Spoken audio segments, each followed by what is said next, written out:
Hello, good evening. मैं Pavan Rao, YouTube channel maths with Pavan Rao में आज आप लोगों को जैसा पता है कि मैं आपको थोड़े से अच्छे लेवल के क्वेश्चंस करवाने वाला हूं, तो कंप्लीट ध्यान बोर्ड पर ही रखना। अगर आपका ध्यान थोड़ा सा भी इधर उधर हुआ तो पता नहीं कहां से कौन सा एंगल कैसे आ जाएगा, आप लोगों के समझ में नहीं आएगा। इसलिए कल का आपको पता है मैंने आसान क्वेश्चन, बेसिक क्वेश्चंस करवाए थे जो आपको आसानी से समझ में भी आ गए होंगे या आपने कर लिए थे। कल इवनिंग में आपको क्वेश्चंस मिल गए होंगे। मेरा जो टेलीग्राम का लिंक है उस पर आपको क्वेश्चंस मिल जाते हैं। कल शाम को ही आज का जो मैं अभी करवाने वाला हूँ 15 क्वेश्चंस, वो कल शाम को ही मैंने टेलीग्राम के लिंक पर डाल दिए थे। तो टेलीग्राम का लिंक नीचे डिस्क्रिप्शन में दिया हुआ है, वहाँ से आप लोग उसको ढूंढिए, मिलेगा आपको, 100% मिलेगा। और वहाँ से आप लोग क्वेश्चंस हमेशा आगे वाले, जैसे कल का जो अपना क्वेश्चंस होंगे उनके एक दिन पहले ही मैं क्वेश्चंस डाल देता हूँ ताकि आप लोग पहले खुद प्रैक्टिस करो। तो आज की क्लास में थोड़े से अच्छे लेवल के क्वेश्चंस होंगे। शुरुआत करेंगे थोड़ा सा आसान से, धीरे धीरे थोड़ा हम लोग आगे की तरफ लेकर जाएंगे। तो कोशिश करना समझने की और कंप्लीट ध्यान रखना बोर्ड पर। थोड़े से एडवांस लेवल के क्वेश्चंस हैं। मैं आपको 3 टाइप से पढ़ाता हूँ। पहले थ्योरी मैंने कंप्लीट करवा दी है। अगर कोई स्टूडेंट फर्स्ट टाइम इस यूट्यूब चैनल पर आया है तो जो 33 लेसन में पहले डाल चुका हूँ उनको आप लोग देखिए, नहीं तो आज की क्लास में कुछ समझ में नहीं आएगा और आज 10-5-7 मिनट देखकर इस यूट्यूब चैनल से हमेशा के लिए गायब हो जाओगे। और अगर पहले 6 या 7 लेसन अगर शुरुआत वाले देख लिए, अगर ज़बरदस्ती आपने 5 या 6 लेसन देख लिया आपने, तो मैं गारंटी देता हूँ कि आपको ज्योमेट्री कंप्लीट समझ में आएगी। आपको एक आदत हो जाएगी ये लेक्चर सुनने की और आप लोग कंप्लीट सारे के सारे लेसन मेरे देखोगे। तो शुरुआत करना फर्स्ट लेसन से और धीरे धीरे आगे बढ़ना। तो आज हम लोग थोड़े से अच्छे क्वेश्चंस करेंगे और ये आपको पता है कि पहले दिन हम लोग आसान क्वेश्चन, दूसरे दिन थोड़े से टफ क्वेश्चन और तीसरे दिन एसएससी और सीडीएस और अदर एग्जाम्स में आए हुए क्वेश्चंस करते हैं। ये 3 पहले दिन, दूसरे दिन, तीसरे दिन, चौथे दिन फिर से वही रिपीट होगा आसान, 5वें दिन फिर से टफ क्वेश्चन, छठे दिन फिर से रिपीटेड क्वेश्चन आए हुए questions.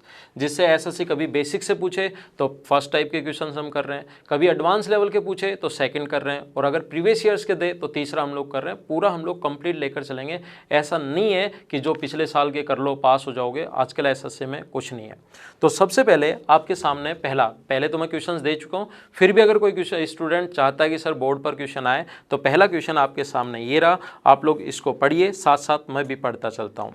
In a triangle ABC, AB plus BC equals to 22 centimeter, a point P is placed over AC. If AC equals to 12, calculate the smallest integer value of BP.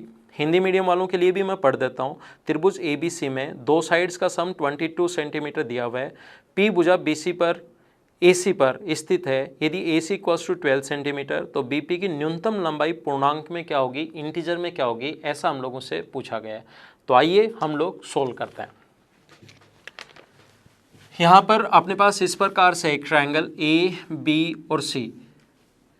ये triangle अपने पास A, दूसरा अपने पास B है और ये अपने पास C है। एक ट्रायंगल ABC में यहाँ से इसके ऊपर कोई भी पॉइंट P स्थित है और BP की न्यूनतम लंबाई हम लोगों से पूछी गई कि मिनिमम लेंथ बताइए। और हमें दिया हुआ क्या था, बोर्ड पर जो लिखा था वो AB प्लस BC की जो लेंथ दी हुई है वो तो दी हुई है 22 एंड AC की लेंथ दी हुई है 12 सेंटीमीटर। देन BP की हम लोगों को मिनिमम लेंथ हम लोगों को पूछी गई है कि what is the minimum length of BP in the integer, ऐसा हम लोगों से बोला गया है। तो कैसे कर पाएंगे हम लोग, ध्यान देना थोड़ा सा बोर्ड पर। ये अपने पास मान लीजिए C है, ये मान लीजिए A है और ये इसको M मान लेता हूँ मैं, इसको N, और इसकी लेंथ जो निकालनी है उसको एक बार X, बार बार BP ऐसे बड़ा लिखने के बजाय एक बार X मान लेता हूँ। कुछ लोगों के दिमाग में ऐसे आएगा कि सर हम लोग यहाँ से मिनिमम लेंथ पूछे मतलब एल्टीट्यूड निकाल लें, लेकिन मैं बता चुका हूँ कि जो आप लोग पढ़ चुके हो ना उससे थोड़े से एडवांस लेवल के क्वेश्चंस हैं और ये इस टाइप के कॉन्सेप्ट आपने ना तो किसी बुक में देखे हैं अभी तक, मैं आप लोगों को पहले से बता रहा हूँ, और ना ही किसी ने आप लोगों को पढ़ाया होगा। और अगर पढ़ाया होगा इसका मतलब बहुत अच्छी बात है, वो फैकल्टी मतलब बहुत अच्छा आप लोगों को, बहुत स्टैंडर्ड का आपको पढ़ाया है। लेकिन अगर आपने ये कॉन्सेप्ट नहीं समझे और इन कॉन्सेप्ट पर बेस्ड जो आज मैं कॉन्सेप्ट बता रहा हूँ इन पर बेस्ड क्वेश्चंस आ सकते हैं, ये आप लोग ध्यान रखना। तो देखिए और ध्यान दो, चीज़ें वही होंगी जो मैं आपको थ्योरी में पढ़ा चुका हूँ, उन्हीं पर बेस्ड क्वेश्चंस होंगे, लेकिन आप लोग तब तक उस थ्योरी को अप्लाई नहीं कर पाओगे जब तक प्रैक्टिस नहीं करोगे। थ्योरी देख ली, क्वेश्चंस में अप्लाई नहीं कर पाओगे, मैं पहले से बता रहा हूँ। आप लोग जैसे जैसे क्वेश्चंस में अगर अप्लाई करना सीखोगे, इन क्वेश्चंस की प्रैक्टिस करोगे, मैं करवाते जाऊंगा, 2 3 4 बार करोगे तब आपके माइंड में अच्छे से सेट होगी। तो इन क्वेश्चंस को 3 4 बार किया करो आप लोग, है ना। देखिए मैंने कहा था, पहली क्लास में बताया था, क्या दो साइड्स का सम हमेशा तीसरी से बड़ा और दो साइड्स का डिफरेंस हमेशा तीसरी से छोटा होता है, ऐसा एक बार आपको बताया था। क्या आपको याद है क्या? अगर याद है तो देखिए, इस ट्रायंगल की बात कर रहा हूं मैं, बी ए पी की, दो साइड्स का सम हमेशा तीसरी से बड़ा और दो साइड का डिफरेंस हमेशा तीसरी से छोटा होगा। तो इन दोनों का difference triangle A B P में सी माइनस एम छोटा होगा, अक्स से तो ये छोटा होगा, और अक्स जो है वो सी प्लस एम से बड़ा होगा। दो साइड्स का सम हमेशा तीसरी से बड़ा और दो साइड का डिफरेंस हमेशा तीसरी से छोटा, ऐसा मैंने एक बार समझाया था, अगर आपको याद हो तो। ऐसे ही इस ट्रायंगल बी पी सी की बात करूं तो दो साइड्स का सम हमेशा तीसरी से बड़ा और दो साइड का डिफरेंस हमेशा तीसरी से छोटा होता है। ए माइनस एन छोटा होगा अक्स से, तो यह, और ए प्लस एन से। आप लोग फर्स्ट और सेकंड दो इक्वेशन बन गई, दोनों को ऐड कर लीजिए, सी प्लस ए माइनस एम प्लस एन, इनको ऐड किया तो इनको ऐड किया तो 2x, और इसको ऐड किया तो C plus A M plus N. C plus A की वैल्यू क्वेश्चन में गिवन है 22, इसकी जगह हम लोग 22 लिख सकते हैं, और ये अपने पास 10 है, सॉरी 12 है, 2x, और ये अपने पास 22 प्लस 12, इसकी लेंथ अपने पास 10, 2x 34। आप लोग डिवाइड कर दीजिए 2 से, तो ये आ जाएगा 5, ये आ जाएगा अपने पास x, और ये आ जाएगा 17।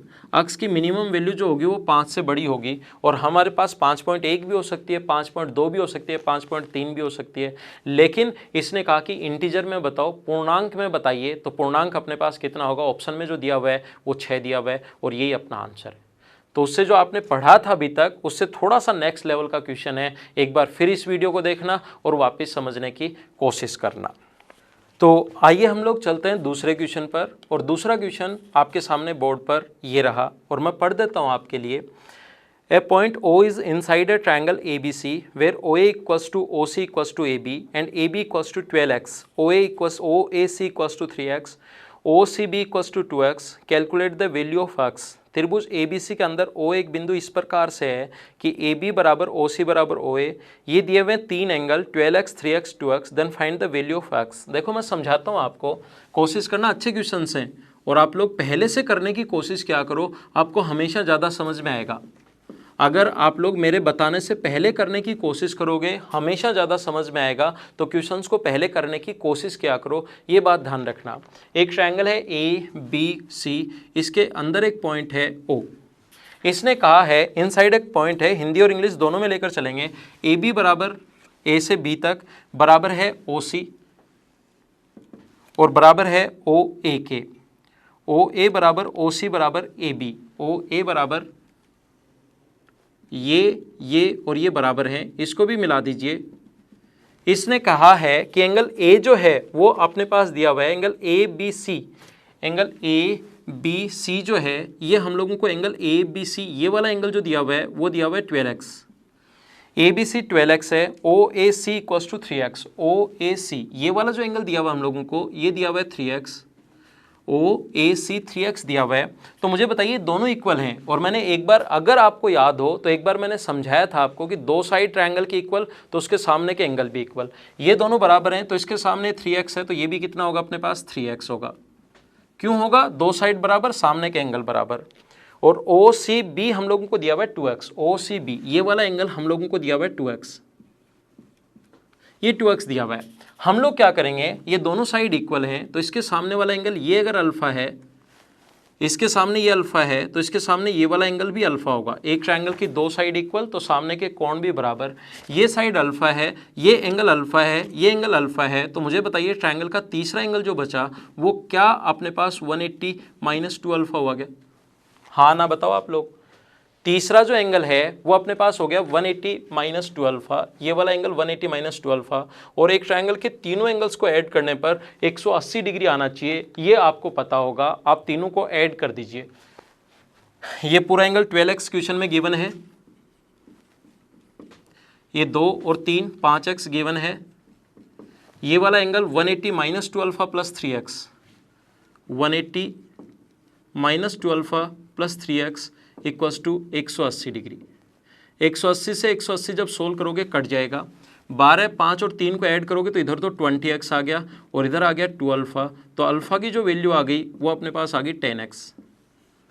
मुझे आप लोग ये बताइए, अल्फा की वैल्यू अगर अपने पास 10x आ गई, अल्फा की वैल्यू अगर अपने पास 10x है, अल्फा की वैल्यू अपने पास 10x है, अल्फा की वैल्यू 10x है अपने पास, अल्फा की वैल्यू 10x है, तो आप लोग मुझे ये बताइए अल्फा की वैल्यू अगर 10x है तो क्या ये जो नीचे वाला अपने पास बचा, ध्यान देना आप लोग, दूसरे मार्कर से मैं दिखाता हूं, ये जो दूसरा अपने पास बचा ये क्या अपने पास 2x बचा क्या, ये ऊपर वाला 10x है तो ये अपने पास कितना बचा 2x। और मुझे ये बताइए ये भी अपने पास 2x है और ये भी 2x है, तो क्या ये और ये दोनों बराबर हो गए, तो क्या ये और ये बराबर हो गए, तो क्या इक्विलेटरल ट्रायंगल बन गया है क्या। और इक्विलेटरल ट्रायंगल के तीनों एंगल्स का सम अपने पास, त्रिभुज के तीनों कोणों का योग 180 डिग्री, और इक्विलेटरल ट्रायंगल अगर है तो आप लोगों को पता होगा कि प्रत्येक एंगल 60 डिग्री होता है, तो इसकी वैल्यू अगर 60 डिग्री है 10x बराबर 60, तो अक्स का मान कितने डिग्री आएगा 6 डिग्री। यही हम लोगों से पूछा गया था, फाइंड द वैल्यू ऑफ अक्स, अगर आपने क्वेश्चन ध्यान से पढ़ा हो तो। एक बार फिर से देखिए, क्लास में मैं इस क्वेश्चन को 2 बार समझाता हूँ, लेकिन आप लोग, क्योंकि वीडियो में सबसे अच्छा फ़ायदा ये है कि किसी भी क्वेश्चन को आप लोग 2 बार खुद देख सकते हो रिवाइज करके, कुछ नहीं समझ में आया तो वापस देखिए। क्वेश्चंस अच्छे लेवल के चल रहे हैं और आप लोग तभी कर पाओगे जब आपके कॉन्सेप्ट बहुत अच्छे से क्लियर हो। अगले क्वेश्चन पर हम लोग चलते हैं। क्वेश्चन नंबर 3 आपके सामने है, जिसको आप लोग पढ़िए और मैं भी आपके लिए पढ़ता हूँ। In the given figure calculate angle DOC, एक डायग्राम हमें दिया हुआ है और DOC दी गई आकृति में DOC आप लोग ज्ञात कीजिए। तो मैं आपके लिए डायग्राम बनाता हूँ। क्वेश्चन नंबर 3 हम लोग कर रहे हैं। ये इस प्रकार से है और इसके कॉन्सेप्ट अगर बहुत अच्छे से क्लियर अगर आपके हैं तो आप लोग कर पाओगे। अगर कॉन्सेप्ट्स क्लियर नहीं है, इन क्वेश्चंस को आप लोग नहीं हिला पाओगे, ये बात आप लोग ध्यान रखना। A, B, C और D इस प्रकार से है। ये वाला जो अपने पास दिया हुआ है ये हमें दिया हुआ है D। यहाँ से इसके दोनों डायगोनल्स एक दूसरे को ऊपर मिलते हैं और इस कॉन्सेप्ट पर बेस्ड क्वेश्चंस जब अच्छे लेवल के क्वेश्चंस करते हो तो ये वाला जो कॉन्सेप्ट है इस पर बेस्ड क्वेश्चंस आते हैं, ये बात आप लोग ध्यान रखना यहाँ पर। और ये क्वेश्चंस नॉर्मली स्टूडेंट नहीं कर पाता, इधर ध्यान दीजिए, कॉन्सेप्ट समझिए। ये एंगल 52 डिग्री है, ये वाला जो एंगल है वो 64 डिग्री, जो क्वेश्चन में दिया हुआ है उसको मैं एक बार बोर्ड पर लिख रहा हूँ। ये अपने पास 48 डिग्री है, तो ये अपने पास 66 डिग्री दिया हुआ है और हमें पूछा है कि एंगल DOC ये वाला एंगल कितने डिग्री होगा, ऐसा हम लोगों से पूछा गया है। देखो, कोशिश करना सभी लोग समझने की, बहुत अच्छा और बहुत इंपॉर्टेंट क्वेश्चन, और ऐसे क्वेश्चंस SSC में भी आ सकते हैं। अगर एडवांस लेवल के क्वेश्चंस आए तो इसी टाइप के क्वेश्चंस SSC में आएंगे, ये आप लोग ध्यान रखना। कैसे, देखिए, ये वाला एंगल 52 डिग्री है, ये वाला एंगल 64 डिग्री है। एक बात ध्यान रखना, जब मैंने आप लोगों को ट्रायंगल पढ़ाया था उस टाइम भी मैंने बताया था, एक बात ध्यान रखना, एक्सटीरियर एंगल बाइसेक्टर जिस पॉइंट पर मिलते हैं, ये याद रखो थ्योरी, और थ्योरी में भी मैंने बताया था एक्सटीरियर एंगल बाइसेक्टर जिस पॉइंट पर मिलते हैं, तो यहाँ से इस पॉइंट को अगर मिलाया जाए, यहाँ से इस पॉइंट को अगर मिला दिया जाए तो ये इस एंगल का एंगल बाइसेक्टर होता है। एक्सटीरियर एंगल बाइसेक्टर जिस पॉइंट पर मिलते हैं, और इस पॉइंट ABC ट्रायंगल में अगर B व C के एक्सटीरियर एंगल बाइसेक्टर P पर मिले और A व P को अगर मिला दिया जाए तो ध्यान रखना ये इसका एंगल बाइसेक्टर होगा। ये बात ध्यान रखना आप लोग, बहुत इंपॉर्टेंट पॉइंट है और ये मैंने थ्योरी में तो समझा दिया है, लेकिन इसको काम में तभी ले पाओगे जब इस पर बेस्ड 1-2 क्वेश्चंस कर चुके होंगे आप लोग। तो देखिए, इसी पर बेस्ड ये वाला क्वेश्चन है, इसको आगे अगर बढ़ा दूं मैं और इसको अगर आगे बढ़ा दिया जाए तो हमें ये पता है कि 66 और 48 का जो सम होगा वो 114 होगा। तो ये वाला एंगल जो बचा वो 66 डिग्री बचा, क्योंकि एक स्ट्रेट लाइन पर बना एंगल जो होता है वो 180 डिग्री होता है। आपने किया होगा क्वेश्चन और मुझे पता है कि 90% स्टूडेंट्स को ये वाला क्वेश्चन नहीं आया, तो आप लोग कोशिश करना समझने की, बहुत अच्छा क्वेश्चन है। ऐसे ही इन दोनों को अगर आप लोग ऐड करोगे तो ये अपने पास आ जाएगा 116 और स्ट्रेट लाइन पर बना एंगल 180, तो ये आ गया 64 डिग्री। मुझे आप लोग ये बताइए 48 है, ये 52 है, तो ये जो कंप्लीट एंगल बचा ट्रायंगल का तीसरा एंगल, ये 52, 48, 100, तो त्रिभुज का तीसरा जो कोण बचा वो क्या अपने पास 80 डिग्री बचा क्या। और ध्यान रखना ये 64, ये 64, तो एंगल बाइसेक्टर इस ट्रायंगल BAD के लिए 64, 64 exterior angle bisector, 66, 66 exterior angle bisector. इस पॉइंट C पर अगर मिलें तो ये जो यहाँ से अगर इसको मिलाएं तो मैंने कहा है कि एंगल बाइसेक्टर होता है, तो ये कोण 80 था तो ये भी 40 होगा और ये भी कितने डिग्री होगा, 40 डिग्री। ये अपने पास 48 और 66 को जब आपने ऐड किया तो 114 आ गया। 114 में अगर आप लोग त्रिभुज का तीसरा एंगल निकाल रहा हूं मैं, ये वाला एंगल आपके लिए निकाल रहा हूं, मुझे आप लोग ये बताइए 48 और 66 अगर आप लोग ऐड करोगे तो 114, और ये अगर 114 है उसमें 40 अगर ऐड करोगे तो 154, 154, तो ये वाला जो एंगल बच गया वो अपने पास कितने डिग्री बच गया, 26 डिग्री। और मुझे बताइए 66 और 26 डिग्री अगर अपने पास है तो क्या आप लोग त्रिभुज का तीसरा एंगल फाइंड आउट कर सकते होगे। वापिस समझ लेना, 48 और 66 अपने पास ऐड करोगे तो 114, 114 में ये ऐड करोगे 40 तो 154, ये 154 बच गया, तो जो तीसरा जो एंगल बच गया वो कितने डिग्री बच गया, 26 डिग्री। 26 डिग्री और 66 डिग्री आप लोग ऐड करोगे तो क्या त्रिभुज का आप लोग तीसरा एंगल फाइंड आउट कर सकते हो क्या। ये ऐड करोगे तो 92 आ जाएगा अपने पास, 92 अगर आ गया तो त्रिभुज का तीसरा एंगल बच गया 92, यानी कि अपने पास 88 डिग्री, क्योंकि तीनों का सम कितना डिग्री होता है, 180 डिग्री। तो ये कॉन्सेप्ट आप लोग याद रखना। एक्सटीरियर एंगल बाइसेक्टर जहां पर मिलते हैं इस पॉइंट पर और A को P से मिला दिया जाए तो ये इस एंगल का एंगल बाइसेक्टर होता है, ये आप लोग ध्यान रखना। क्यों होता है थ्योरी में मैं बता चुका हूं, नहीं याद तो अपने आप करने की कोशिश करो आप लोग। क्वेश्चन नंबर 4 आप लोग भी पढ़िए, मैं भी पढ़ता हूँ। In given triangle ABC O is the ortho centre, find angle OAB। ABC में O जो है वो एक ऑर्थो सेंटर है, लंब केंद्र है, देन आपको एंगल OAB बताना है। कैसे हम लोग कर पाएंगे, कोशिश करना सभी लोग समझने की, मैं समझाता हूँ। ये इस प्रकार से है, एक ट्रायंगल AB और C, ये एक ट्रायंगल अपने पास AB और C, ये A दिया हुआ है क्वेश्चन में, आपने पढ़ा होगा डायग्राम देखा होगा, ये B और ये C, क्वेश्चन में डायग्राम भी गिवन है। O is the ortho centre, O ortho centre इसने ये मिलाया, जो डायग्राम क्वेश्चन में दिया हुआ है उसको मैं बना रहा हूँ आपके लिए, और ये दिया हुआ है, और ये हमें दिया हुआ है 40 डिग्री, और ये हम लोगों को दिया हुआ है ये 40 है, और ये हम लोगों को दिया हुआ है 30 degree. Then find triangle OAB हम लोगों से पूछा है, एंगल OAB हम लोगों से पूछा है, OAB फाइंड आउट कीजिए। देखो ऑर्थो सेंटर पर बने एंगल, ऑर्थो सेंटर का जो क्वेश्चन है ना आप खूब सारे कर चुके होंगे। ऑर्थो सेंटर पर बना क्वेश्चन इस प्रकार से, ये 40 डिग्री है तो O पर बना एंगल बताओ चलो। और ऐसे क्वेश्चन आप लोग खूब सारे 180 डिग्री माइनस से होता है, क्योंकि हमें पता है ऑर्थो सेंटर पर बना एंगल 180 डिग्री माइनस A, याद है क्या। इस टाइप के क्वेश्चंस आप लोग कर चुके हो, वैसे क्वेश्चंस मैं आपको नहीं करवा रहा हूँ, मैं थोड़े से एडवांस लेवल के क्वेश्चंस आपके लिए करवा रहा हूँ। तो ऑर्थो सेंटर पर ऐसे क्वेश्चंस भी बन सकते हैं, चलो कोशिश करो करने की। कल आपके पास क्वेश्चंस आ गए थे तो आपने कोशिश तो कर ली होगी, या वीडियो रोककर आप लोग हमेशा, अगर मुझसे ज्योमेट्री पूरी पढ़नी है, अच्छे से पढ़नी है, और आपको लगता है सर मुझे एक बार में समझ में भी आए, तो अगर पहले नहीं किया या तो सुबह से उन क्वेश्चंस को करो, नहीं किया है तो वीडियो पॉज करके एक बार इन क्वेश्चंस को आप लोग किया करो। कैसे कर पाओगे चलो मैं समझाता हूँ।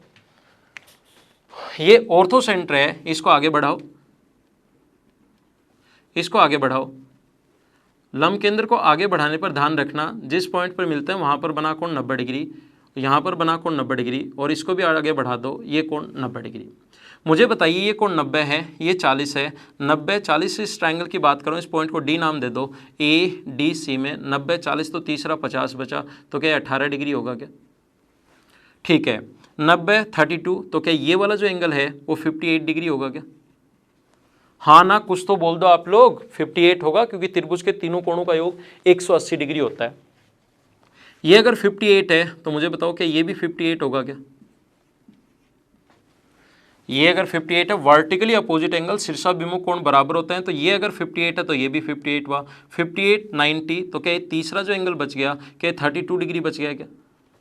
ध्यान रखो बोर्ड पर कंप्लीट, क्योंकि जैसे जैसे हम लोग आगे बढ़ते जाएंगे क्वेश्चंस का स्टैंडर्ड अब बढ़ना शुरू होगा, इसलिए आप लोग कंप्लीट ध्यान अपना बोर्ड पर रखना, अगर आपको बहुत अच्छे और बहुत लेवल के क्वेश्चंस अगर करने हैं तो। ये एंगल 58 है, ये 32 है। मुझे ये बताओ, ये पूरा एंगल 50 डिग्री था, तो ऑर्थो सेंटर पर बना एंगल ये कंप्लीट एंगल, ये अगर 50 डिग्री है तो ऑर्थो सेंटर पर बना एंगल क्या 180 माइनस सी होता है, तो 180 माइनस सी कंप्लीट एंगल क्या 130 डिग्री का होगा क्या? ये 130 डिग्री है, ये 32 डिग्री है, तो क्या त्रिभुज का तीसरा एंगल आप लोग फाइंड आउट कर सकते हो क्या? 130 और 32 को ऐड करोगे तो 162 आ गया, 162 आ गया तो त्रिभुज का तीसरा कोण क्या 18 डिग्री बचा गया। तो ट्रायंगल का तीसरा जो एंगल आ गया वो अपने पास आ गया 18 डिग्री। ये अपना आंसर है। अगर किसी स्टूडेंट के थोड़ा कम समझ में आया है, आप लोग वीडियो को पॉज करो और थोड़ा सा रिवाइज करो, वापस से उसको देखिए। क्लास में मैं 2-2 बार समझा देता हूँ, लेकिन यहाँ पर मैं आपको 2 बार नहीं समझा रहा हूँ। वीडियो का फ़ायदा ये है कि आप लोग आसानी से इसको वापस से भी देख सकते हो। 90 40 गिवन है, 90 40 तो पूरा 50, 32 तो 18 तो पूरा 50, 90 32 तो तीसरा 58, वर्टिकली अपोजिट एंगल बराबर, ये 58 ये 90 तो ये 32, 50 है पूरा 130 होगा, 130 32 तो तीसरा एंगल 18 डिग्री। ये अपना आंसर है। तो क्वेश्चन नंबर 5 जो है वो आपके सामने बोर्ड पर है, उसको आप लोग पढ़िए। बड़ा सा क्वेश्चन है, क्वेश्चन बड़ा नहीं है, नीचे ऑप्शन आने के बाद थोड़ा बड़ा हो गया। In given triangle ABC E and D are the interior points of AC and BC respectively. AF bisect CAD and BF bisect CBE. Which is the correct of the following alternatives? दिए गए ABC में ED क्रम से ABC व BC पर स्थित दो बिंदु हैं, AF CAD और BF कोण CBE का कोण समद्विभाजक है, तो निम्न में से कौन सा विकल्प ठीक है, ऐसा हम लोगों से पूछा गया है। कोशिश करना, क्वेश्चन मैंने पढ़ दिया आपके लिए। ये सारे नोट्स ऐसे कैसे जैसे मेरे पास हैं ऐसे कैसे आपको मैं लिंक पे दे चुका हूँ, टेलीग्राम के लिंक पर, वहाँ से आप लोग ले लीजिए। कल शाम को ही मैंने आपको प्रोवाइड करवा दिए थे, अगर आपको मिल गए हैं तो। और इन क्वेश्चंस को आप लोग अपने फेसबुक पर, व्हाट्सएप पर, जहाँ पर भी शेयर कर सकते हो, अपने दोस्तों के साथ शेयर कीजिए इनको। इन क्वेश्चंस को आप लोग शेयर करते रहिए, ताकि जिसको भी नीड होगी, जिसको ज्योमेट्री नहीं आती, उसको मैं ज्योमेट्री सिखाने की कोशिश करूँगा। तो आप लोगों को इसीलिए मैंने दिए हैं ये क्वेश्चंस कि आप लोग शेयर भी करो, ताकि स्टूडेंट्स को थोड़ा सा फ़ायदा हो। इसने कहा ई AC पर और BC पर 2 पॉइंट हैं, AC पर कोई पॉइंट E है और इस पर कोई पॉइंट D है, ऐसा हम लोगों से कहा है। और इसने इसको मिला दिया, ये और ये दोनों मिला दिए इसने, ठीक है। आगे इसने कहा है कि AF जो है वो CAD का एंगल बाइसेक्टर AF, ये इसका एंगल बाइसेक्टर है, और इसका एंगल बाइसेक्टर ये BF है। एंड कौन सा एंगल का? CBE का एंगल बाइसेक्टर ये BF है। देन निम्न में से कौन सा ठीक है, तो ऑप्शन आप लोग देखिए, जब भी ऐसा पूछे कि निम्न में से कौन सा ठीक है, तो हम लोगों को ऑप्शन जो है वो साथ लेकर चलना पड़ेगा। तो कैसे कर पाएंगे हम क्वेश्चन को, ध्यान देना आप लोग बोर्ड पर, बहुत ज़्यादा आसान क्वेश्चन है। सभी ऑप्शन में एंगल E और D का सम है, एंगल E और एंगल D का समय बहुत ज़्यादा आसान है, कोशिश करना समझने की। ये देखो CAD का एंगल बाइसेक्टर है, तो ये वाला एंगल अगर A है तो ये भी A होगा, और ये इसका बाइसेक्टर है, CBE का बाइसेक्टर BF है, तो ये वाला एंगल अगर B है तो ये वाला एंगल भी B होगा। और आप लोग एक काम कीजिए, अलग अलग मार्कर से मैं दिखा रहा हूँ ताकि आपको थोड़ा सा सही समझ में आए। इस वाले एंगल को आप लोग C मान लीजिए और इस वाले एंगल को मान लीजिए आप D। तो इस ट्रायंगल EAB की बात करूं मैं, अगर एंगल EAB की बात करूं, तो मुझे बताइए एंगल AEB जो है, एंगल AEB त्रिभुज का तीसरा कोण, त्रिभुज का तीसरा कोण, ये वाला जो एंगल है वो क्या 180 minus 2A minus C minus D होगा। त्रिभुज का तीसरा कोण ये वाला। ऐसे ही इस ट्रायंगल ADB में त्रिभुज के तीनों कोणों का योग तो होता है 180 डिग्री, तो angle ADB 180 degree minus 2B minus C minus D, इनको ऐड कर लीजिए आप लोग, क्योंकि इन दोनों का सम ही दिया हुआ है सभी ऑप्शन में। तो ये अपने पास आएगा angle AEB plus angle ADB बराबर, इन दोनों को अगर आप लोग ऐड करोगे तो देखो 2 बार 180 आ गया, 2 बार A आ गया, 2 बार B, 2 बार C, 2 बार D, तो 2 अगर कॉमन ले लें तो अंदर बचेगा 180 minus A plus B plus C plus D। 2 बार आ रहा है, तो मुझे बताइए इस वाला एंगल ये A है, ये सी है, ये बी है, ये डी है। इस एंगल एफ को, त्रिभुज के तीनों कोणों का योग 180 डिग्री होना चाहिए। तो एंगल एफ को क्या आप लोग 180 माइनस ए माइनस बी माइनस सी और माइनस डी लिख सकते हो क्या? तो ध्यान रखना, इसकी जगह ये जो है 180 माइनस ए माइनस बी माइनस सी माइनस डी, इसकी जगह आप लोग क्या लिख सकते हो? ये तो ऐसे कैसे ऑप्शन में, और इसकी जगह लिख सकते हो आप लोग ए एफ बी, और यही अपना ऑप्शन है। और ऑप्शन नंबर आप लोगों को ये मिलेगा 3rd नंबर, सी ऑप्शन, ये अपना आंसर है। अच्छा क्वेश्चन था, इंपॉर्टेंट क्वेश्चन था, और धीरे धीरे मैंने कहा है जैसे जैसे मैं आगे बढ़ते चलूँगा अपने क्वेश्चंस का स्टैंडर्ड और लेवल और बढ़ता जाएगा। नहीं समझ में आया, कम समझ में आया है, एक बार फिर से इस वीडियो को देखिए और वापस से इसको समझने की कोशिश कीजिए।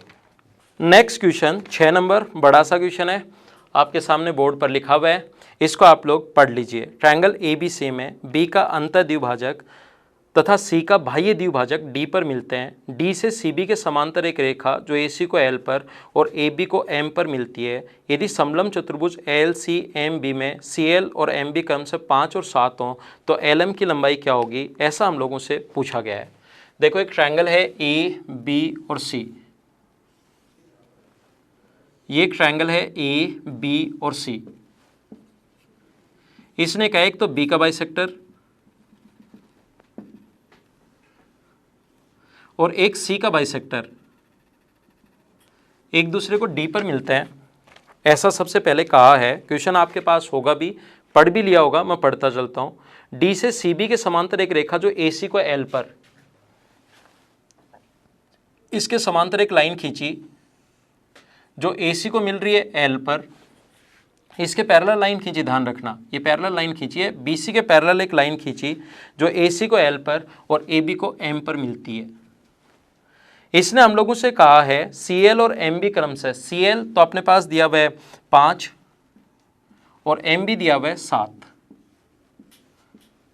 ये यहां से यहां तक अपने पास 5 है और ये अपने पास 7 दिया हुआ है। Then find the length of LM, LM की लंबाई हम लोगों से पूछी गई है।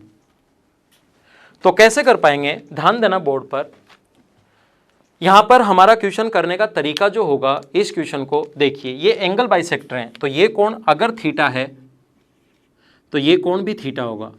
और मैं आपको बोल चुका हूं कि इस टाइप के क्वेश्चंस जब भी आपके सामने आए, पहले आप लोग खुद करने की कोशिश किया करो ताकि आप लोग अच्छे से और जल्दी आप लोग उसको समझ पाओ।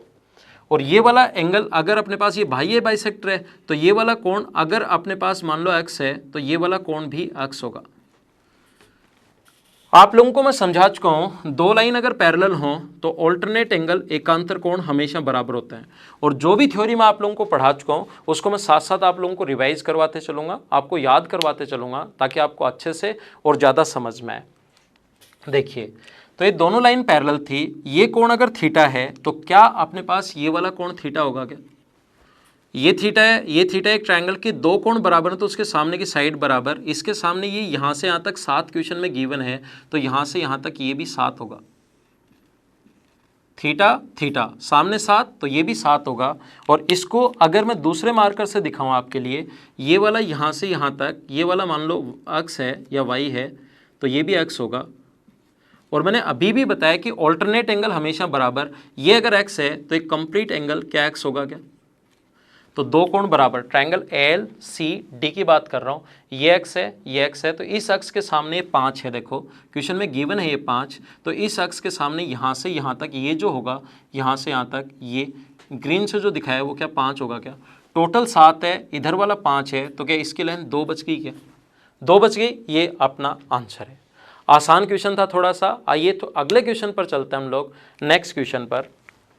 क्वेश्चन नंबर 7 आपके सामने बोर्ड पर लिखा हुआ है, ABC में A का द्विभाजक BC को D पर, इंग्लिश मीडियम वाले पढ़ लीजिए क्वेश्चन को, मैं हिंदी में पढ़ देता हूँ।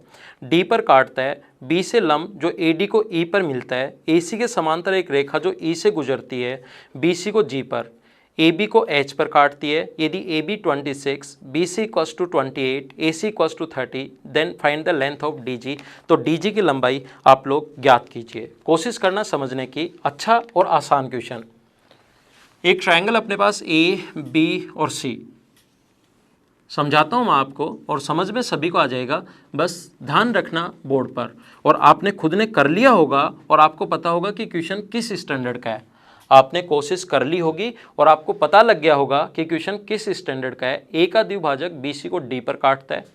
ए का जो द्विभाजक है ए का एंगल बाइसेक्टर बीसी को काटता है डी पर। एंगल बाइसेक्टर कोण समद्विभाजक जो दिया हुआ है वैसे वैसे मैं साथ साथ लिखते चलता हूं। इसका एंगल बाइसेक्टर इसको काट रहा है डी पर और बी से ए बी जो लंब ए डी को ई पर काटता है। बी से इस पर एक परपेंडिकुलर डाला जो इसको काट रहा है ई पर। ठीक है, कोई दिक्कत नहीं है। जैसे जैसे वो बोलता जा रहा है वैसे वैसे डायग्राम तो बनाना पड़ेगा जिससे आपसे क्वेश्चन सोल्व होगा। एसी के समांतर एक रेखा जो ई से गुजरती है डीसी को जी पर और ए बी को एच पर। यहाँ पर एक लाइन जो गुजरे इस प्रकार से इसके पैरेलल, एसी के पैरेलल और ई से पास होती हुई एक लाइन। अब मैं दूसरा मार्कर काम में लेता हूं जिससे आपको थोड़ा सा सही और ज़्यादा समझ में आए। इसने कहा है कि ए बी को एच पर काटती है, ए बी को तो काटती है एच पर और डीसी को काटती है जी पर। ये एक पैरेलल लाइन जो इसको तो काट रही है जी पर, यहां इसको काट रही है जी पर और इसको काट रही है एच पर। और हम लोगों को जो लेंथ दी हुई है ये दी हुई है 26, ए बी की लेंथ 26, बी सी की लेंथ जो दी हुई है वो 28 दी हुई है 28, और ये जो दिया हुआ हम लोगों को ए सी की लेंथ दी हुई है 30। ये क्वेश्चन में दिया हुआ था, मैंने एक बार आपके लिए डायग्राम बनाया ताकि आपको सही और अच्छे से समझ में आए और इससे बहुत सारे कॉन्सेप्ट क्लियर होंगे। ध्यान रखना, थ्योरी पढ़ लोगे क्वेश्चंस में तब तक अप्लाई नहीं कर पाओगे जब तक थ्योरी पर आप लोग कम से कम 150-200 क्वेश्चंस नहीं कर चुके होंगे। थ्योरी कंप्लीट अच्छे से पढ़ो, 200, 250, 300 क्वेश्चन अच्छे से कर लो। उसके बाद जहाँ पर जो क्वेश्चन आपको दिखाई दे उसको आप लोग लगा दीजिए, क्वेश्चन आपसे 99% हो जाएगा। तो आप लोग देखिए, अब इससे आपके बहुत सारे कॉन्सेप्ट क्लियर होंगे। अगर एक चीज आप लोग ध्यान रखना, यही तो एंगल बाइसेक्टर है। इसको मैं एक बार आगे बढ़ा दूं ताकि आपको सही समझ में आए। मुझे बताइए, यही तो एंगल बाइसेक्टर है, यही तो कोण समद्विभाजक है ये रहा, और यही एल्टीट्यूड है। अगर आप लोगों को याद हो, एक जमाने में मैंने आप लोगों को समझाया था, अगर वही लाइन तो एल्टीट्यूड हो, और इस पर बेस्ड मैंने एक चीज आपको बताई थी कॉन्ग्रुएंसी में, वही लाइन तो एल्टीट्यूड हो और वही लाइन अगर एंगल बाइसेक्टर हो तो वो आइसोसेलेस ट्रायंगल तो होगा ही होगा, अपने पास वो लाइन मीडियन का भी काम करेगी। तो एक बात ये ध्यान रखना, ये अपने पास यही लाइन तो एंगल बाइसेक्टर है और ये यहाँ पर एल्टीट्यूड है, तो ये मीडियन का भी काम करेगी। यानी ई जो है इसका मिड पॉइंट है, और ये अगर 26 है तो यहाँ से यहाँ तक अगर पी तक मिले तो ये भी अपने पास 26 होगा। ये बात आप लोग सबसे पहले ध्यान रखना। वो 26 काम में आए नहीं आए, लेकिन आप लोगों को याद रखना है कि जी ई तो मिड पॉइंट है। क्यों मिड पॉइंट है? वही लाइन तो एंगल बाइसेक्टर, और वही लाइन अगर एल्टीट्यूड है तो वो मीडियन भी होगी और वो आइसोसेलेस ट्रायंगल होगा। ऐसा मैं आप लोगों को समझा चुका हूं।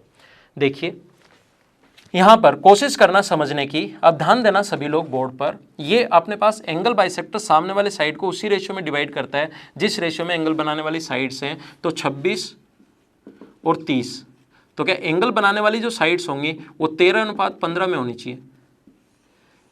एंगल बाइसेक्टर मैंने समझाया, ये पूरी कंप्लीट थ्योरी आप लोगों को समझाई है। एंगल बाइसेक्टर सामने वाले साइड को उसी रेशियो में डिवाइड करता है जिस रेशियो में एंगल बनाने वाली साइड्स हैं। तो 28 को 13 और 15 के रेशियो में बांटोगे तो 28 में इधर वाला ये तो होगा 13 और इधर वाला ये होगा 15। हाँ ना बताइए, समझाया या नहीं समझाया? मैं ये चीज़ आप लोगों को समझा चुका हूँ कि एंगल बाइसेक्टर सामने वाले साइड को उसी रेशियो में डिवाइड करता है जिस रेशियो में एंगल बनाने वाली साइड्स हैं। और ये लाइन इसके पैरेलल दी हुई थी। इस ट्रायंगल की बात कर रहा हूँ मैं पी बी सी के।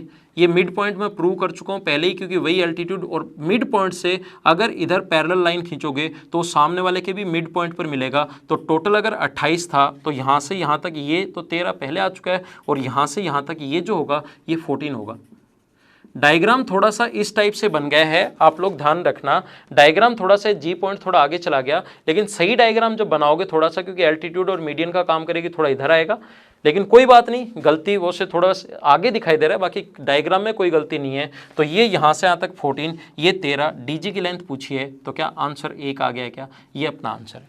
ध्यान रखना, एग्जाम में वो ई जी की लेंथ भी पूछ सकता है। ये अपने पास 26 है, टोटल 30 था, तो नीचे वाला बचेगा 4, और 4 बच गया तो मिड पॉइंट को मिलाने वाली लाइन इससे हमेशा आधी और पैरेलल होती है। तो ये आ गया 2। पूछा नहीं है लेकिन एग्जाम में क्वेश्चन पूछ सकता है, और अच्छा क्वेश्चन अगर बनाना चाहेगा तो। मैं फिर समझाता हूँ। कोशिश करना समझने की। ये लाइन एल्टीट्यूड भी है और ये लाइन एंगल बाइसेक्टर भी है, तो यही लाइन काम करेगी मीडियन का, ऐसा मैंने थ्योरी में बताया था। नहीं याद तो थ्योरी के वीडियोस वापस देखिए। तो ये मिड पॉइंट हो गया, और मिड पॉइंट से पैरेलल लाइन खींचें तो वो सामने वाले साइड के भी मिड पॉइंट पर जाकर मिलती है। तो टोटल अगर अपने पास 28 था तो यहाँ से यहाँ तक ये 14 होगा। और एंगल बाइसेक्टर सामने वाले साइड को उसी रेशियो में डिवाइड करता है जिस रेशियो में एंगल बनाने वाली साइड है। 26 और 30 का रेशियो 13 और 15, तो ये 13 होगा और इधर वाला 15 होगा। यहाँ तक 13, यहाँ तक 14, 14 में से 13 माइनस कर दिया तो डीजी पूछा था, आंसर आ गया 1 सेंटीमीटर। बहुत अच्छा क्वेश्चन, बहुत इंपॉर्टेंट क्वेश्चन, कोशिश करना इसको करने की। नेक्स्ट क्वेश्चन देखिए आप लोग, क्वेश्चन नंबर अपने पास लिखा हुआ है 8 नंबर आपके सामने, ये रहा, पढ़िए आप लोग। In given figure ABCD is a square inscribed in a circle, point E is the on circle. If AB equals to 8, find the value of AE square plus BE square plus CE square plus DE square. एक circle के अंदर ध्यान देना आप लोग, एक square बनाया गया है। बहुत अच्छा और बहुत आसान क्वेश्चन, क्वेश्चन नंबर 8 समझा रहा हूँ मैं आपको, क्वेश्चन नंबर 8 समझा रहा हूँ। अपने पास इस प्रकार से है A, B, C और D, एक स्क्वायर है जिसकी ये एक साइड हमें दी हुई है 8 और एक पॉइंट E है अपने पास, यहाँ पर एक पॉइंट E है और इसने कहा कि A से E तक, B से E तक, इनको अगर मिला दिया जाए सभी को, इसके ऊपर सर्कमफ्रेंस के ऊपर एक पॉइंट है सर्किल। ये जो डायग्राम है ये क्वेश्चन में गिवन है, आपके पास होगा। और हम लोगों से लेंथ पूछी है AE square plus BE square plus CE square plus DE square की वैल्यू क्या होगी, ये हम लोगों से पूछा गया है। बहुत आसान क्वेश्चन और बहुत इंपॉर्टेंट क्वेश्चन है, कोशिश करना आप लोग समझने की। देखिए कैसे कर पाएंगे हम लोग, ध्यान देना। एक बात तो ये ध्यान रखना आप लोग, एक चीज़ याद रखना हमेशा और हमेशा कि डायगोनल, जो स्क्वायर के डायगोनल होते हैं वो हमेशा और हमेशा उसके सेंटर से पास होंगे। और स्क्वायर के डायगोनल का जो फॉर्मूला होता है, डायगोनल का फॉर्मूला होता है √2 इंटू साइड में मेंशुरेशन में पढ़ाऊंगा। अभी एक बार कोई भी एग्जाम आपका है नहीं, अभी एसएससी तो आगे आप लोगों को पता ही है, 17 में भी थोड़ी प्रॉब्लम आ रही है। तो एसएससी कब होगा ऐसा हमें नहीं पता, थोड़ा सा आगे जाएगा। तो मुझे एक बार धीरे धीरे और आराम से पढ़ाने दो ताकि मैं सब कुछ आपको समझा सकूं। ऐसे तो मैं महीने भर में सारे टॉपिक भी करवा सकता हूं, लेकिन हम लोग धीरे धीरे और आसान, क्योंकि अगर जल्दी का एग्जाम हुई तो हम लोग जल्दी कर लेंगे, टाइम बढ़ा देंगे। और अगर एग्जाम थोड़ी लेट है तो मुझे धीरे धीरे अच्छे से पढ़ाने दो ताकि सब कुछ मैं आप लोगों को समझा सकूं। भागने की कोशिश मत करो, जहाँ से पढ़ रहे हो वहाँ से पढ़ ही लो, और जो मैं चीज़ें चैप्टर में समझा रहा हूँ उसको अच्छे से समझ लो, है ना। तो भागने की कोशिश नहीं करना। √2 इंटू साइड, आप लोग मुझे बताइए A से C को अगर मिला दिया जाए, A से C को मिला दिया जाए तो व्यास द्वारा परिधि पर बना कोण हमेशा 90 डिग्री होता है। तो ये अगर ये जो इसके जो डायगोनल्स होंगे वो सेंटर से पास होंगे, तो यहाँ से अगर हम लोग ये मिलाएं तो हम लोग लिख सकते हैं AC स्क्वायर बराबर, क्योंकि व्यास द्वारा परिधि पर बना कोण 90 डिग्री, हम लोग लिख सकते हैं AC स्क्वायर बराबर AE square plus EC square Pythagoras theorem से। और दूसरा, अगर आपके पास ये वाला डायगोनल मिला दिया जाए, दूसरे वाला यहां से यहां तक ये डायगोनल मिला दें, तो ध्यान रखना हम लोग अगर B से E को मिला दें, आसान क्वेश्चन, लेकिन ये कॉन्सेप्ट आपका अगर किया हुआ होगा तुरंत समझ में आ जाएगा, नहीं किया हुआ होगा नहीं समझ में आएगा। ग्रीन वाला व्यास द्वारा परिधि पर बना कोण 90 डिग्री, तो BD स्क्वायर बराबर हम लोग लिख सकते हैं ABE square plus DE square. दोनों को अगर हम लोग ऐड कर लें, इधर वाले को और इधर वाले को, तो इनके सम की वैल्यू तो हमें चाहिए। और AC स्क्वायर का जो मान है ये आप लोगों को पता होगा कि AC इसका डायगोनल है, और डायगोनल का जो फॉर्मूला होता है वो होता है 8√2 इंटू साइड, तो 8√2 का स्क्वायर इसकी वैल्यू प्लस 8√2 का स्क्वायर। और ये आगे वाला तो हम लोगों से पूछा ही है, AB square plus AE square plus BE square, सारा AE स्क्वायर ये पूछा है। 64 इंटू 2 156 गुना 2, तो आंसर आ जाएगा अपने पास 64 इंटू 2 128 और 128 गुना 2, आंसर आ जाएगा अपने पास 256। ये अपना आंसर है। तो आसान और अच्छा क्वेश्चन था, कोशिश करना समझने की। आइए नेक्स्ट क्वेश्चन देखते हैं हम लोग। नेक्स्ट क्वेश्चन 9 नंबर आपके सामने बोर्ड पर है, आप लोग उसको पढ़िए, मैं भी आपके साथ पढ़ लेता हूँ। इंग्लिश मीडियम वाले आप लोग पढ़िए, मैं हिंदी में क्वेश्चन आपके लिए पढ़ देता हूँ। एक वृत्त की त्रिज्याएं AO तथा BO लंबवत हैं। MN रेखा AB के समांतर जो AO को P पर तथा BO को Q पर काटती है, वृत्त को M तथा N पर मिलती है। MP बराबर √56, PN बराबर 12, तो वृत्त की त्रिज्या क्या होगी? आसान और अच्छा क्वेश्चन, कोशिश करना समझने की। समझाता हूं मैं आपको। ये इस प्रकार से है और इससे बहुत सारी चीजें आपके समझ में आएंगी, ध्यान रखना। AO और BO, A से O तक और B से O तक एक दूसरे पर परपेंडिकुलर हैं। यहां से एक लाइन MN जो AB के पैरेलल है, एक लाइन MN जो AB के पैरेलल है, और इसको MP की वैल्यू √56 जो इसको AO को P पर और इसको Q पर काटती है। ये पॉइंट दिया हुआ है P और ये पॉइंट दिया हुआ है Q। ठीक है, MP का जो मान दिया हुआ है वो दिया हुआ है √56 और PN की वैल्यू दी हुई है 12। MP की वैल्यू जो दी हुई है वो दी हुई है √56 और PN का जो मान दिया हुआ है, P से N तक की जो वैल्यू दी हुई है वो दी हुई है 12। इसकी वैल्यू जो होगी अपने पास वो दी हुई है 12। अब देखिए, हमें पूछा है कि वृत्त की त्रिज्या क्या होगी, और ऑप्शन आपने देख लिए होंगे कि क्या क्या दिए हुए थे हम लोगों को।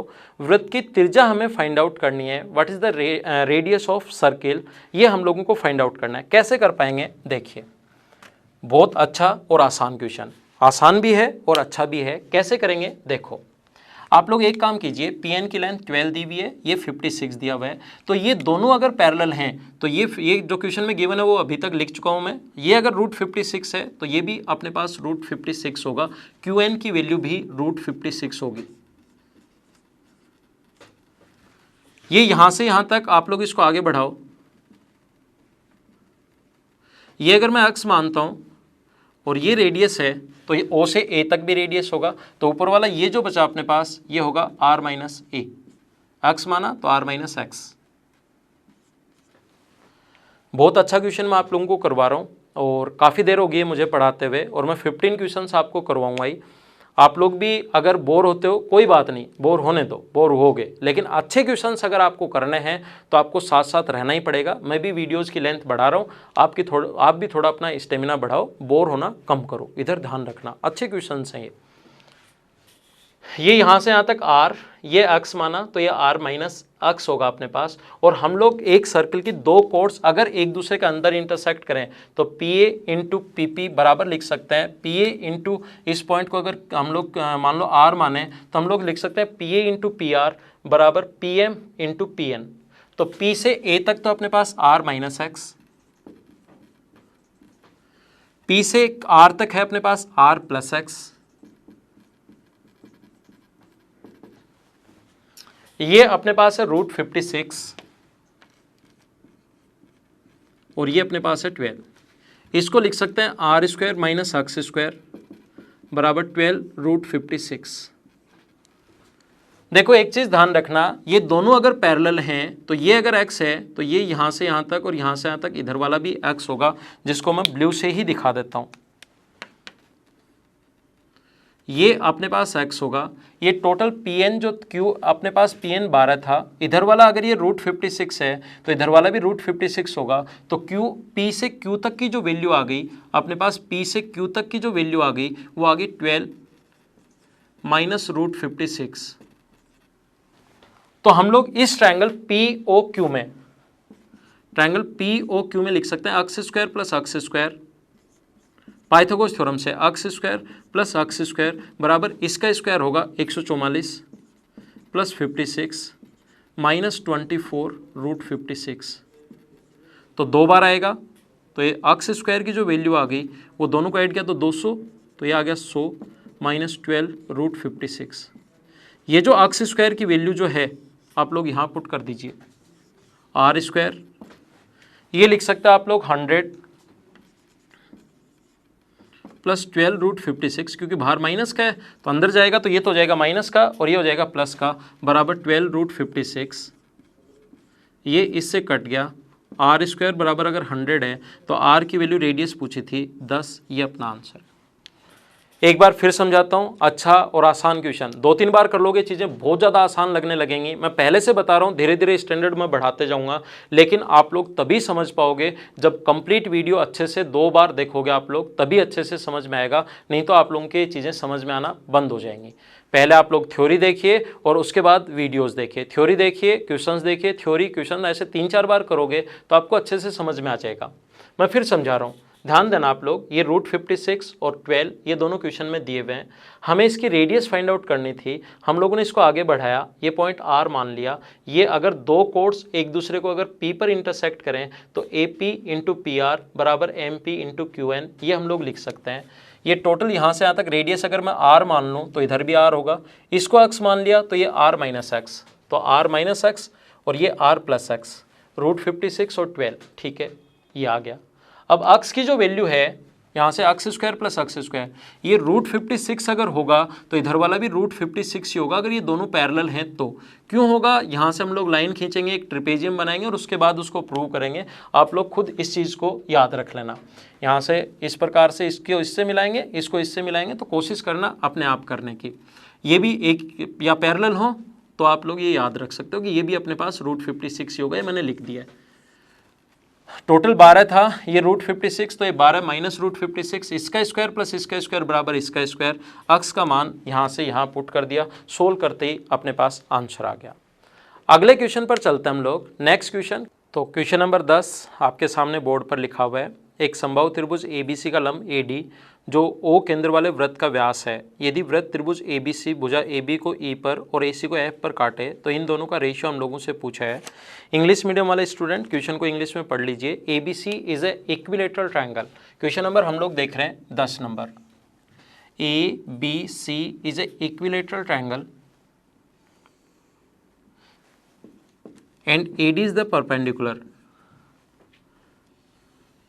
ध्यान रखना, मैंने अभी तक नहीं पढ़ा है, वैसे मेंसुरेशन में मैं पढ़ाऊंगा। इसके हाइट का फॉर्मूला होता है √3/2 इंटू साइड। साइड अगर A मानो तो √3/2 इंटू A, तो ये √3/2 इंटू A, ये इसका सेंटर है मान लीजिए। ये AD व्यास वाला एक सर्किल, इसको काट रहा है अपने पास E पर और इसको काट रहा है F पर। देन हम लोगों को BC और EF का रेशियो हम लोगों से पूछा गया है। हम लोगों को रेशियो पूछा है किसका?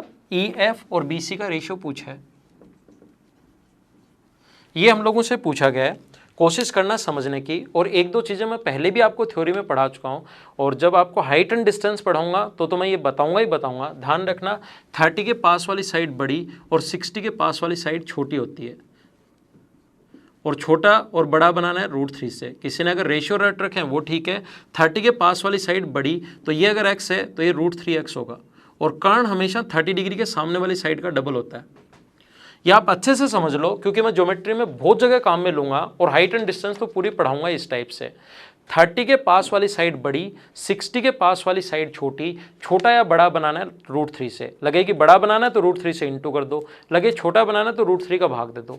और कर्ण हाइपोटेनस हमेशा 30 के सामने वाली साइड का डबल। आपको लग रहा होगा कि मैंने तो रेशियो याद रट रखे हैं, फिर भी आप लोग ये लाइन 3, 4, 5 बार सुनो और फिर देखना हाइट एंड डिस्टेंस का क्वेश्चन 5-10 सेकंड में आप लोग कैसे कर पाओगे। बेसिक से कैसे फास्ट करोगे ये चीज़ मैं सिखाऊंगा आपको। 30 के पास वाली साइड बड़ी, 60 के पास वाली साइड छोटी। छोटा बनाना है √3 से भाग दे दो, बड़ा बनाना है √3 से डिवाइड इंटू कर दो। जैसे आपको लगता है कि 60 के पास वाली साइड छोटी या बड़ी, तो आप कहोगे सर छोटी, तो छोटा बनाना है तो √3 से भाग दे दीजिए। और कर्ण हमेशा 30 डिग्री के सामने वाली साइड का डबल। और समझा देता हूँ, ये अपने पास दिया हुआ है 30 डिग्री, ये दिया हुआ है 60 डिग्री, अपने आप आएगा 90, 30, 60, ये 40 दिया हुआ है। तो 30 के पास वाली साइड बड़ी, बड़ा बनाना है या छोटा, आपके पास सिर्फ √3 है। लगे बड़ा बनाना है तो √3 से इंटू कर दो, लगता है छोटा बनाना है तो √3 का भाग दे दो, तो ये 40 √3। और कर्ण 30 डिग्री के सामने वाली साइड का डबल। ये बात आप लोग याद रखना, बहुत जगह काम में आएगा। फिर आएगा, फिर समझा दूंगा, लेकिन याद भी रखना EF और BC का रेशियो हमें चाहिए। हमें पता है कि एक इक्विलेटरल ट्रायंगल है, समबाहु त्रिभुज है, और इक्विलेटरल ट्रायंगल में, समबाहु त्रिभुज में, ये कोण अगर अपने पास 60 डिग्री है तो ये सेंटर पर बना एंगल, इस आर्क द्वारा सरकमफ्रेंस पर बना एंगल 60 डिग्री है, तो ये होगा 120 डिग्री। ये अपने पास क्योंकि ये इस प्रकार से, ये अगर 60 डिग्री है तो 120, ये भी रेडियस है, ये भी रेडियस है, और रेडियस हाइट यहाँ से यहाँ तक AD का मान अगर √3/2 इंटू ए है तो रेडियस आधी होगी, ये भी √3/4 इंटू ए, ये भी √3/4 इंटू ए, और ये भी √3/4 आधी होगी इससे ए।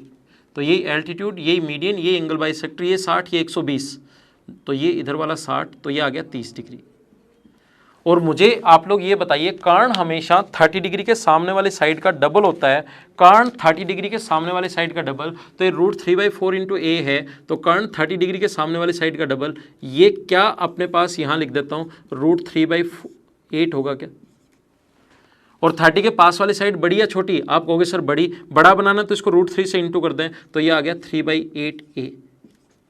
EF का जो मान आएगा इसको इधर भी इतना ही आएगा, इधर भी इतना ही, इसको 2 से गुना कर दो तो 3/a/4, और BC की वैल्यू तो a मानकर चले रहे हैं, a से a कट जाएगा और रेशियो कितना आ जाएगा 3:4, ये अपना आंसर है।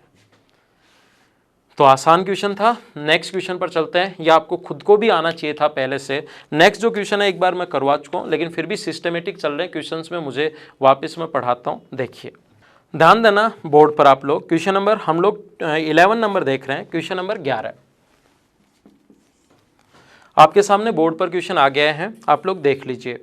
ये डायग्राम बना हुआ है, आसान सा क्वेश्चन है, लग रहा आसान है, आंसर आपका कुछ जो स्टूडेंट नहीं पढ़ी है मेरी थ्योरी उनका आंसर 100 डिग्री आएगा, फिर भी मैं एक बार वापस आपको समझा देता हूँ। देखिए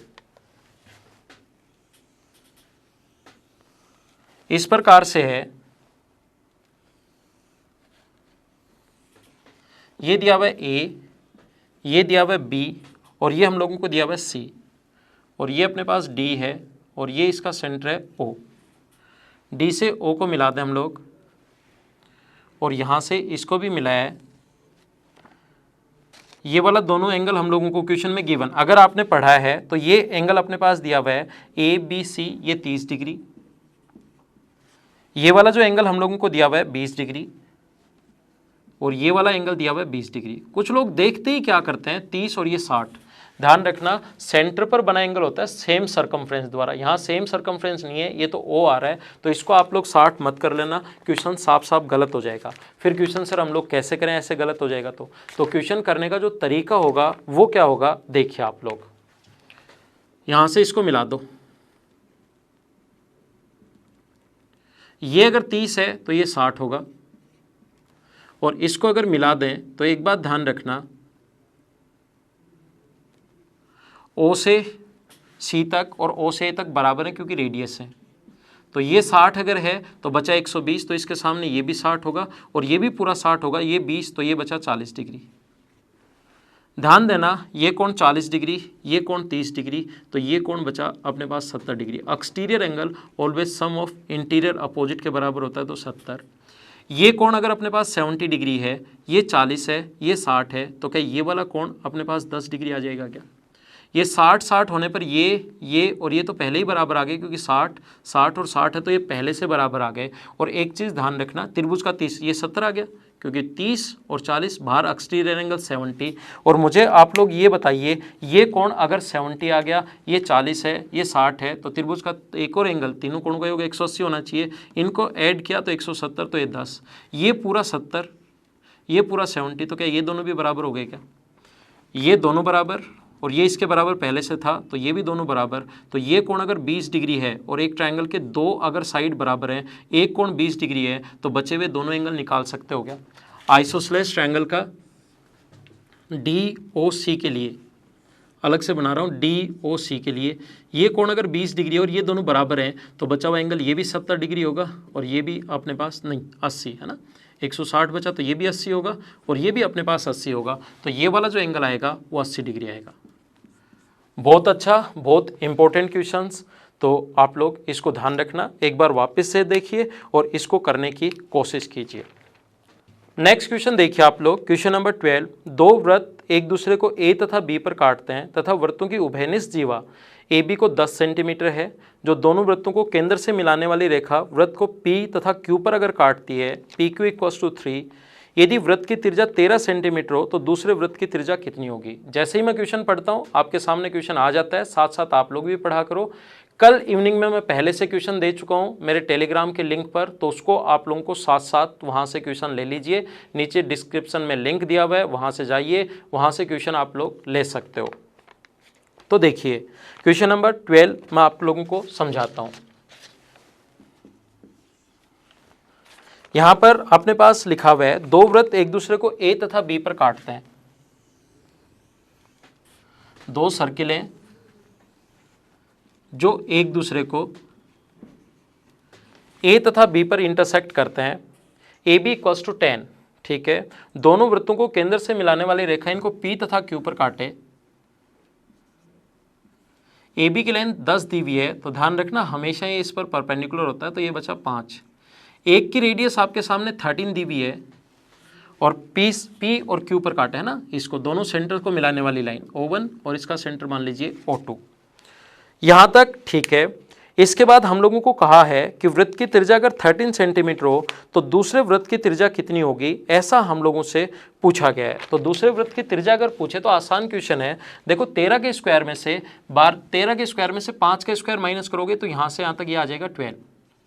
ये टोटल रेडियस जो है वो अपने पास 13 थी, 13 है, तो यहाँ से O1 से Q तक 13 होगा। ये अगर 12 है यहाँ से यहाँ तक, तो ये बचा 1, क्योंकि टोटल 3 क्वेश्चन में गिवन है। ये 3 क्वेश्चन में गिवन है। उधर वाला अगर 1 होगा तो ये इधर वाला जो अपने पास बचा, ये अपने पास बच गया 2। और ये रेडियस यहाँ से यहाँ तक R मान लो। ये अगर R है तो यहाँ से यहाँ तक भी R होगा। ये अगर 2 है तो यहाँ से यहाँ तक इधर वाला जो बचा वो अपने पास बचा R-2। और लिख सकते हैं R-2 का स्क्वायर, R-2 का स्क्वायर प्लस 5 का स्क्वायर बराबर R स्क्वायर। क्या सोल्व करके R की वैल्यू निकाल लोगे क्या? हाँ ना, कुछ तो बोलो। निकाल लेंगे तो निकाल लेना, कैलकुलेट करना है, आंसर अपने पास आ जाएगा। क्वेश्चन नंबर 13 आपके सामने ये रहा। दो वृत्त एक दूसरे को P पर स्पर्श करते हैं। ए बी छोटे वृत्त की स्पर्श रेखा जो बड़े वृत्त को A तथा B पर मिलती है और छोटे वृत्त की C पर स्पर्श करती है। PA तथा PB छोटे वृत्त को D तथा E पर मिले।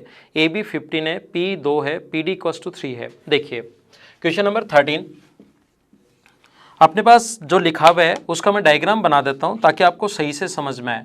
और ये मैंने आप लोगों को जैसे कहा है, अच्छे क्वेश्चंस हैं, बहुत अच्छे क्वेश्चन हैं, ये इंपॉर्टेंट क्वेश्चंस हैं। इंपॉर्टेंट उस पॉइंट ऑफ व्यू से हैं, अगर कभी एसएससी एडवांस लेवल के क्वेश्चंस दे तो एक दूसरे को P पर स्पर्श करते हैं। बड़े वृत्त छोटे वृत्त की स्पर्श रेखा जो बड़े को A तथा B पर और छोटे को मिलती है C पर, ये पॉइंट दिया हुआ है C। इसने कहा है कि P पर ये दोनों स्पर्श करते हैं और यहाँ से अगर हम लोग P से A तक AB को मिला दिया जाए, PA तथा PB D तथा E पर, P से A तक मिलाया जाए वो मिलता है इसको D पर, और इधर मिलाया जाए वो इसको मिलता है E पर। और यहाँ से अपने पास P की लेंथ जो दी हुई है वो दी हुई है 2 और इसकी लेंथ दी हुई है हम लोगों को कितनी, 3, PD और PE की। AC की लंबाई ज्ञात कीजिए, AC की लंबाई, और AB का जो मान दिया हुआ है ये दिया हुआ है 15। ये क्वेश्चन में गिवन है। सोल्व करने की कोशिश करते हैं, ध्यान देना बोर्ड पर, इंपॉर्टेंट और अच्छा क्वेश्चन। इस प्रकार से अपने पास है ये, यहाँ से अपने पास एक इसको मिला दीजिए और इसके एक पैरेलल लाइन इसके एक टेंजेंट अगर खींच लें तो ऑल्टरनेट सेगमेंट थ्योरम आप लोगों को याद होगी। ऑल्टरनेट सेगमेंट थ्योरम में मैंने आपको बताया था, ये यहाँ से टेंजेंट व कोण के बीच बना कोण थीटा है, तो इधर कहीं भी कोण बने वो हमेशा थीटा होगा। ऑल्टरनेट सेगमेंट थ्योरम मैं आप लोगों को समझा चुका हूँ। तो ये वाला कोण अगर अपने पास यहाँ से यहाँ तक, ये वाला कोण अगर अपने पास A है तो ये वाला कोण भी A होगा। छोटे वाले सर्कल की बात करें तो बड़े वाले सर्कल में भी ये टेंजेंट का काम कर रही है और ये कंप्लीट कोण है, तो इस कोण द्वारा बना कोण ये भी अपने पास A होगा। ऐसे ही इधर वाला एंगल ये अगर अपने पास B है, ये वाला कोण टेंजेंट व कोण के बीच B अगर है तो यहाँ से इस कोण द्वारा ये भी B होगा, और ये अगर B है तो बड़े वाले सर्कल की अगर बात करें तो ये भी B होगा।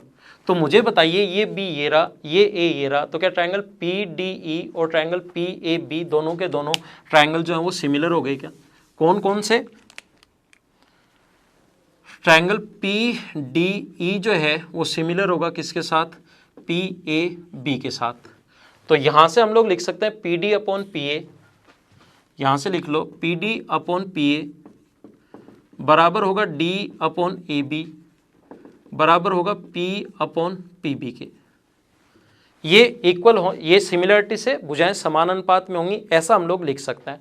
अब इंपॉर्टेंट चीज़ें शुरू होंगी, आप लोग ध्यान देना। यहाँ से अगर इसको मिला दिया जाए, जो कि मैं आपके लिए ब्लू से दिखाता हूँ, यहाँ से इसको अगर मिला दिया जाए तो ये वाला कोण अगर A है तो ये इसके द्वारा यहाँ पर ये वाला कोण भी A होगा।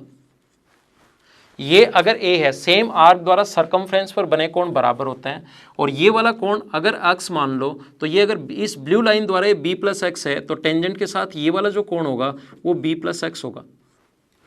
ध्यान देना आप लोग, मैं फिर समझाता हूं आपको। ये अपने पास यहां पर B+x ऑल्टरनेट सेगमेंट थ्योरम, अगर ये कोण अपने पास x है तो इधर कहीं भी कोण बने वो x होगा, और ये वाला कोण अगर x है तो इधर कहीं भी कोण बने वो x होगा। दोनों चीज़ें ठीक हैं, ये x है तो ये x होगा और ये x है तो ये x होगा। तो ये B+x अगर कंप्लीट B+x है तो इसके द्वारा इधर ये कोण B+x होगा। अब देखिए, मुझे बताओ, इस ट्रायंगल की मैं बात करूं PDC की, इसका तीसरा जो एंगल है ये वाला, इसका तीसरा एंगल ये, मुझे बताइए क्या 180 -a -b -x हो गया।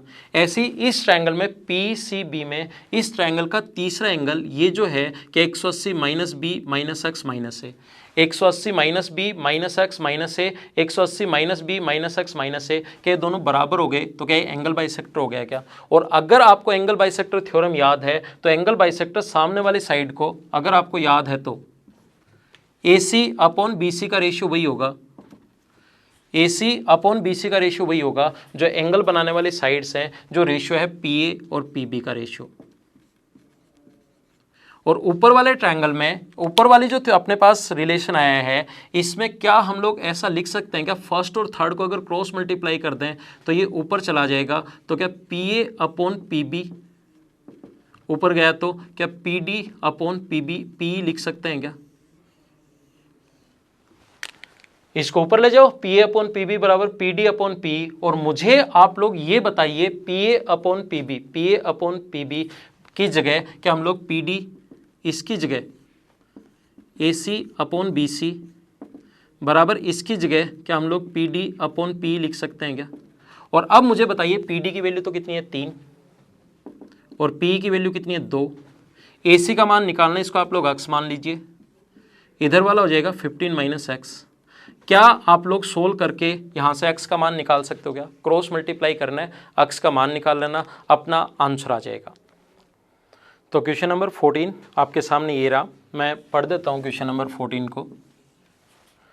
ये लिखा हुआ है ABC एक समबाहु त्रिभुज है, AC एक बिंदु D है, AD बराबर 1/3 AC, भुजा BC पर एक बिंदु E है, CE बराबर 1/3 BC, BD तथा AE को F पर काटते हैं तो CFB कोण कितना होगा? देखो, एक इक्विलेटरल ट्रायंगल है AB और C,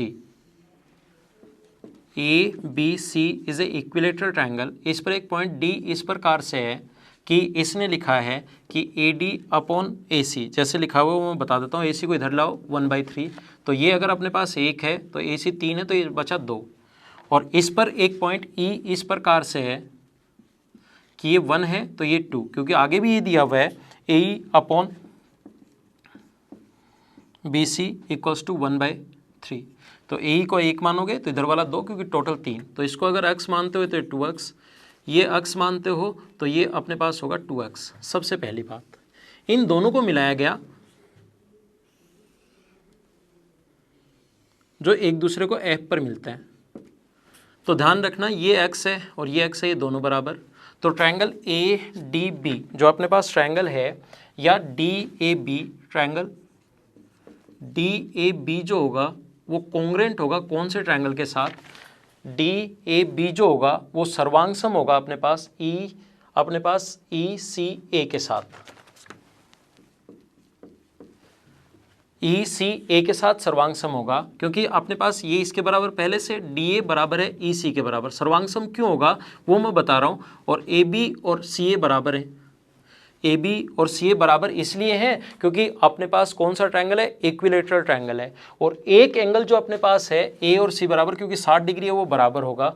तो इसके सामने, इस अक्ष के सामने ये वाला कोण अगर आप लोग अल्फा मानते हो, जिसको मैं ग्रीन से अगर दिखाऊं कि ये वाला कोण अगर आप लोग अल्फा मानते हो, ये वाला कोण अगर अल्फा मान लिया इसके सामने, तो इसके सामने ये वाला कोण भी अल्फा होगा।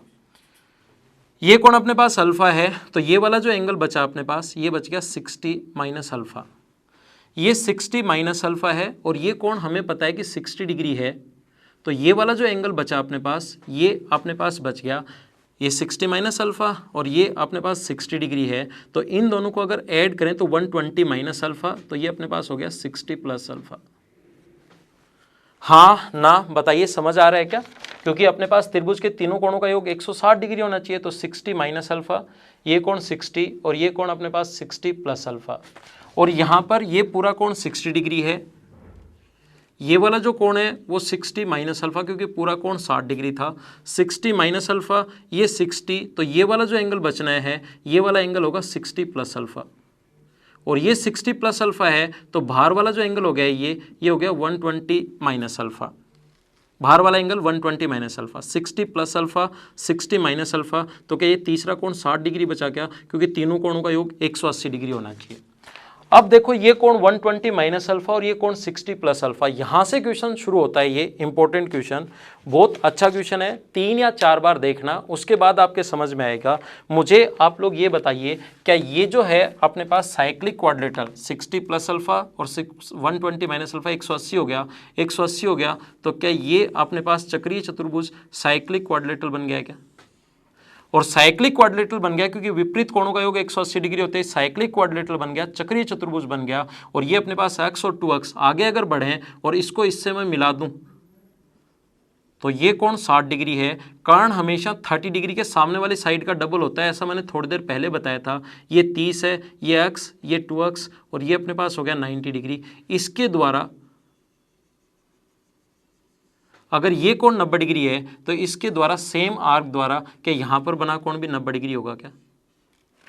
एक ही आर्क द्वारा सरकमफ्रेंस पर बने एंगल, एक ही आर्क द्वारा सरकमफ्रेंस पर बने एंगल 90 डिग्री। ये इधर 90 है तो ये भी, ये 90 है तो इधर वाला कोण जो बचा अपने पास टोटल ये 90 है, तो इधर वाला भी बचा 90 डिग्री। यही पूछा BFC का मान बताओ, तो आंसर आ गया 90 डिग्री। बहुत अच्छा क्वेश्चन है, 2 या 3 बार आप लोग देखिए, स्क्रीनशॉट भी ले सकते हो। बहुत स्टैंडर्ड का, बहुत अच्छे लेवल के, ऊपर के लेवल का क्वेश्चन है। 15 नंबर जो क्वेश्चन है वो थ्योरी में मैं करवा चुका हूँ, उसको आप लोग अपने आप कीजिए। नहीं आए तो मुझसे पूछ लेना, कभी मैं आपको समझा दूंगा। बहुत देर हो गई आज पढ़ाते पढ़ाते, तो जो क्वेश्चन्स आपको मिले हैं उनको आप लोग शेयर करते रहिए और चैनल को सब्सक्राइब कीजिए, ताकि आपको मैं अच्छे अच्छे क्वेश्चंस करवा चुकूँ। आज की क्लास में सिर्फ इतना ही। Okay, thank you, bye bye. अगली क्लास में मिलते हैं कल शाम को।